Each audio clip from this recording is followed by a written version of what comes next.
Se vider l'esprit avant de dormir. Question. Dans l'Antiquité, un grand maître a dit « Quand tu manges, mange, quand tu dors, dors ». C'est une parole pleine de sagesse.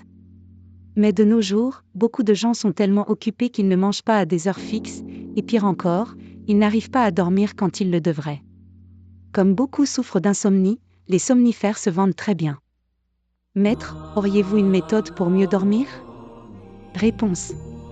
Quand tu manges, mange, quand tu dors, dors, n'est pas seulement une attitude de pratique spirituelle, c'est aussi une façon de vivre. Car vivre, c'est déjà pratiquer. Quand on parle de méditation, beaucoup la voient comme un mysticisme, ou comme le yoga indien, il faudrait s'asseoir en lotus, contrôler son souffle, concentrer le corps et l'esprit. En réalité, le Chan, Zen, ne dépend pas d'une forme stricte, il est partout dans la vie quotidienne. Ainsi, manger et dormir sont déjà des formes de pratique. Mais dans le monde moderne, beaucoup de gens ne mangent pas quand il le faudrait. Occupés à assister à des réunions, discuter ou lire des rapports, ils finissent même par manger tout en faisant autre chose, sans vraiment savourer ce qu'ils mangent. Le soir venu, ils continuent de ruminer, incapables de lâcher les soucis de la journée ou d'arrêter de se préoccuper du lendemain.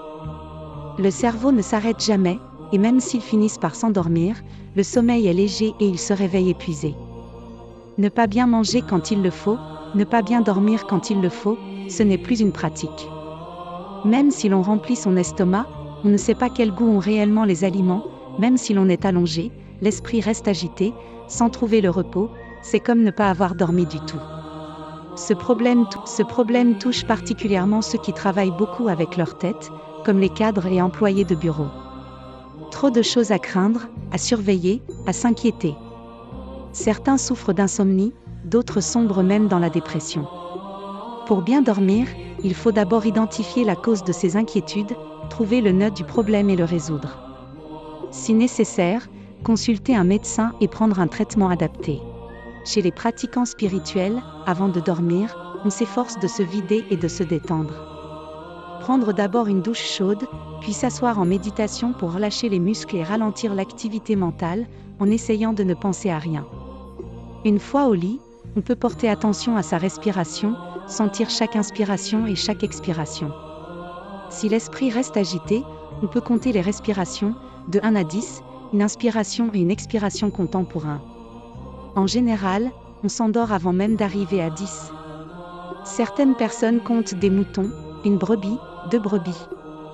Mais je conseille plutôt de compter ses respirations. Si les moutons s'enfuient, on revient simplement à sa respiration et on détend son corps. Changer de posture peut aussi aider à mieux dormir. Pour une sieste courte, par exemple à midi, il vaut mieux s'allonger sur le dos. Pour le sommeil de nuit, il est préférable de dormir sur le côté droit, ce qui évite de comprimer le cœur et améliore la qualité du sommeil. Quand tu manges, mange, quand tu dors, dors, est à la fois une attitude de pratique et une attitude de vie.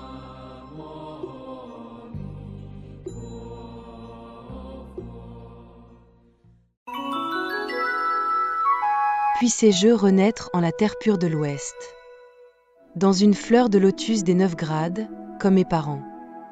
Quand la fleur s'épanouira, je verrai le Bouddha et réaliserai l'inconditionné.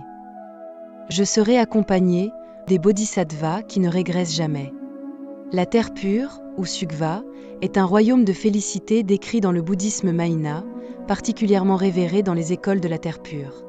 Ce paradis spirituel, situé à l'ouest de notre monde, est dirigé par le Bouddha Amitabha, connu en chinois sous le nom de Amitofo, dont le nom signifie « lumière infinie » ou « vie infinie ».